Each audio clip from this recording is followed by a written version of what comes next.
कल प्रधानमंत्री जी चुनावी दौरों पर थे।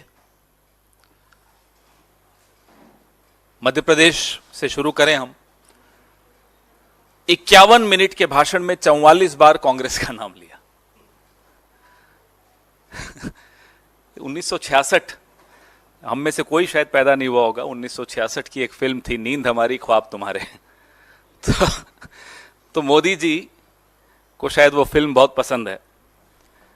जिस राज्य में 19 साल से उनकी सरकार हो, वहां जब चुनाव प्रचार करने जाते हैं 51 मिनट में 44 बार कांग्रेस का नाम लेते हैं। ये क्या बताता है? यह बताता है अपनी सरकार की उपलब्धियों के नाम पे बताने के लिए कुछ नहीं है, जीरो। जहां आप सत्ता में हैं वहां भी आपको कांग्रेस का सहारा लेना पड़ रहा है। यह आपकी राज्य सरकार की हालत है, यह आपकी केंद्र सरकार की हालत है। इसीलिए कहते हैं नींद हमारी ख्वाब तुम्हारे। अब तो हिमाचल हो या कर्नाटका हो, जहां जहां पांव पड़े मोदी जी के, वहां कांग्रेस को बड़ा लाभ हुआ। इसलिए हम उनको अपना स्टार प्रचारक मानते हैं। स्टार प्रचारक कहना इसलिए अच्छा नहीं लगता कि झूठ बहुत बोलते हैं। थोड़ा सच बोलना शुरू कर दें तो हमारे वो सबसे अच्छे स्टार प्रचारक होंगे नरेंद्र मोदी जी। मध्य प्रदेश गए, वहां कहते हैं कि साहब कांग्रेस महिला विरोधी है, कांग्रेस महिला बिल का विरोध करती है। अरे साहब, कुछ तो सोच के बोलो। महिला बिल की शुरुआत किसके वक्त हुई थी? 1989 में जब महिला बिल स्वर्गीय श्री राजीव गांधी जब प्रधानमंत्री थे, जब संसद में आया, लोकसभा में पारित हुआ, राज्यसभा में नहीं पारित हो पाया। क्यों नहीं हो पाया? वो 7 लोग कौन थे जिन्होंने महिला बिल के विरोध में वोट दिया? मैं गिनाता हूं। Number 1 Atal Bihari Vajpayee ji, number 2 Lal Krishna Advani ji, number 3 Ram Jethmalani जी, नंबर 4 जसवंत सिंह जी। आप देखिए, अभी मैंने आपको 4 नाम गिनाए, चारों कौन सी पार्टी के? आपकी पार्टी ने उस वक्त 1989 में, 89 होता है, 1989 में जब यह बिल पास हो सकता था, तब आपकी पार्टी के नेताओं ने, आपकी पार्टी के सांसदों ने राज्यसभा में यह बिल गिराया। आ जाइए अब आप 2014 में, 10 साल हो गए होने आए हैं, आपका पूर्ण बहुमत था, आपको पूरा सहयोग विपक्ष से था इस बिल पर। क्यों नहीं लाए? 10 साल आपने गंवा दिए। और अब जब आप लाए हो, तब भी आप 2034, कोई कहता है 2039, 10 साल मिनिमम लगेंगे आपको इस बिल को कानून बनाने में। यह आपकी नीयत है। और उसके बाद आपकी हिम्मत देखो कि मध्य प्रदेश में खड़े होकर आप कहते हो कि कांग्रेस इसके खिलाफ है। यह आपकी हिमाकत है, यह आपकी हिम्मत है। यह आपको कैसे आती है हमें नहीं समझ में आता। तो असलियत आपको मैं एक एक बिंदुवार कर सकता हूं, लेकिन अब इसलिए आवश्यकता नहीं है क्योंकि देश, जैसे होता है ना कि सत्यवादी हरिश्चंद्र, कि अगर हरिश्चंद्र ने बोला तो सच है, उसका ठीक ऑपोजिट नरेंद्र मोदी ने बोला तो झूठ है। एक सर्टिफिकेट है, सर्टिफाइड लायर अगर कोई है तो माफ कीजिएगा, इस देश का प्रधानमंत्री है। आंख बंद करके बिना गूगल रिसर्च किए आपको मालूम पड़ जाएगा कि अगर देश के प्रधानमंत्री ने बोला है तो वो झूठ है। ऐसी छवि इस देश के प्रधानमंत्री की कभी नहीं थी, किसी प्रधानमंत्री की नहीं थी, ना होने चाहिए, ना होगी। मध्य प्रदेश में मैंने आपको जैसा बताया 19 साल से सरकार इनकी, बीच में 15 महीने हमारी सरकार थी। उस 15 महीने में कमलनाथ जी की सरकार ने क्या क्या किया? 6 लाख युवाओं को युवा स्वाभिमान योजना से जोड़ा, 20 लाख किसानों का कर्जा माफ किया, और महिला सुरक्षा के लिए जब 800 करोड़ सेंटर से मांगे, वो नहीं दिए गए। क्यों? क्योंकि वो जो है ना, बिना एयरलाइंस का मंत्री, बिना एयरलाइंस का एविएशन मंत्री इस इतिहास में इस देश के एक ही है, उसको खरीदना था, उसके लिए पैसे चाहिए थे। इस देश में लॉकडाउन तक को डिले किया गया क्योंकि उस बिना एयरलाइन के मंत्री को खरीदना था। यह आपकी सरकार की, यह आपकी पार्टी की, यह आपकी मानसिकता की हकीकत है। और महिला बिल पे आप बोलते हो, जब आप बचपन में शाखा शाखा खेलते थे ना, तो कांग्रेस ने देश को एक महिला प्रधानमंत्री दी थी जो पाकिस्तान से लड़कर बांग्लादेश को आजाद करा रही थी। इसलिए आप कांग्रेस के सामने महिला बिल पर तो ना बोलें, महिला अधिकारों पे मत बोलिए। आप खेलिए बृजभूषण के साथ शाखा शाखा और करिए महिला अधिकारों पे चर्चा।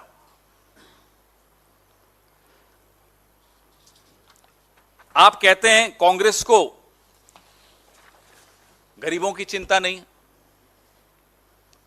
जिस नरेगा ने 23 करोड़ गरीबों को गरीबी रेखा से ऊपर लाया, उस नरेगा का बजट आपने काट दिया। उस नरेगा को आप पानी पी पी कर कोसते हो। फिर आप कहते हो कि कांग्रेस को गरीबों की चिंता नहीं है। आपने ना केवल उन 23 करोड़ लोगों को फिर से गरीबी रेखा के नीचे धकेला, 14 करोड़ और नीचे साथ में भेज दिया। तो आप जब भाषण, या तो आपका जो भाषण लिखता है उसको बदल दीजिए या अपनी शैली बदल दीजिए। आप अब बदलें ना बदलें, सरकार आपकी अब बदलने वाली है। राहुल गांधी ने एक चुनौती आपके सामने दी। करिकुलम में कास्ट रिजर्वेशन की बात हो रही है। आपकी असलियत उस दिन समझ में आ गई जब संसद में एक्ट्रेसेस थी, राष्ट्रपति नहीं थी। यह मानसिकता बताता है आपकी। क्यों नहीं थी राष्ट्रपति? क्योंकि वो आदिवासी हैं। फिल्म एक्ट्रेसेस आएंगी संसद में लेकिन राष्ट्रपति नहीं आएगी। तभी राहुल गांधी कहते हैं कि आप जातिवादी हो, आप दलितों के खिलाफ हो, आदिवासियों के खिलाफ हो, अल्पसंख्यकों के खिलाफ हो, महिलाओं के खिलाफ हो। किस मुंह से आप वोट मांगने जाते हैं? किस मुंह से आप बातें करते हैं इतनी बड़ी बड़ी? बृजभूषण को निकाल नहीं पाए, बात महिला अधिकारों की करते हैं। राजस्थान गए साहब कल। राजस्थान में अशोक गहलोत सरकार पर बरस पड़े। खुद भूल जाते हैं कि कुछ साल पहले खुद सर्टिफिकेट दे रहे थे कि कोविड में सबसे अच्छा काम किया राजस्थान सरकार ने। भूल गए, उम्र हो गई है, भूल जाते हैं। हमारे घर में भी बुजुर्ग हैं, भूल जाते हैं। कोई बात नहीं, उसमें हम ज्यादा नहीं बोलेंगे। और 2014 से पहले के भाषण तो खुद भी भूलना चाहते होंगे वो अपने। अब की बार मोदी सरकार वाले जो नारे थे, अब ये तो चाहते होंगे बोलने। लोग कहते हैं ना कि मेमोरी बढ़ाने की दवाई लेनी है। साहब हमारे दवाई लेते हैं कि कैसे भूलना शुरू करूं। डॉलर 75 पार अब की बार मोदी सरकार, बहुत हुआ महिलाओं पर वार अब की बार मोदी। अब ये तो भूलना ही पड़ेगा इन्हें। याद आ गया तो नींद कैसे आएगी? और जब नींद नहीं आएगी तो हमारे ख्वाब कैसे देखोगे? कहते हैं कल राजस्थान में कि गहलोत साहब ने कुछ काम नहीं किया 5 साल में। 5 साल में 250 कॉलेज, बता दें ये इनकी किसी सरकार ने खोले हो तो बता दें। एक उदाहरण दे दें कि साहब हमारी इस फला राज्य सरकार ने 250 कॉलेज से ज्यादा खोल दिए। मैं तो सिर्फ कॉलेज की बात कर रहा हूं। स्वास्थ्य योजना करें, आयुष्मान की बात, और तुलना करें उसकी चिरंजीवी योजना से, समझ में आ जाएगा। 25 लाख का इलाज मुफ्त, यह गहलोत साहब की सरकार ने किया। फिस्कल डेफिसिट जो राजस्थान का 9.25% था, आज से 5 साल पहले आज 3% पे आ गया। यह गहलोत साहब ने हासिल किया, यह कांग्रेस सरकार ने हासिल किया। भ्रष्टाचार की बात कर रहे हैं राजस्थान में जाकर। जिस अजीत पवार को ये चक्की पीसने का वादा करवाते थे कि जेल में बैठकर वो चक्की पीसेगा, आज वो इनके साथ बैठ के बजट बनाता है। ये भ्रष्टाचार की बात करेंगे। आधुनिकीकरण, डिजिटल पेमेंट, कल इन्होंने लंबी लंबी बातें फेंकी कि कांग्रेस ने डिजिटल पेमेंट्स में कुछ नहीं किया। यूपीआई को देश में लाने के लिए आपको नोटबंदी की क्यों जरूरत पड़ी? घर में चूहे आ जाते हैं तो क्या घर को आग लगा देते हो? भाई चूहे मारने की दवाई लाओगे, पिंजरा लाओगे, अलग अलग नुस्खे आजमाओगे, घर को आग लगाते हुए कभी सुना आपने कि चूहे आ गए घर में इसलिए मैंने घर को आग लगा दी? यह हुआ डिजिटल पेमेंट लाने के लिए नोटबंदी कर दी। बताइए कोई क्या बोले इस व्यक्ति को? अब हमें नहीं मालूम कि पूरी शाखा ऐसे ही लोग उत्पन्न करती है या ये एक अपवाद है, हमें नहीं मालूम, हम तो कभी शाखा गए नहीं, न जाएंगे। लेकिन कुछ तो है शाखा में जहां ऐसे नमूने आते हैं।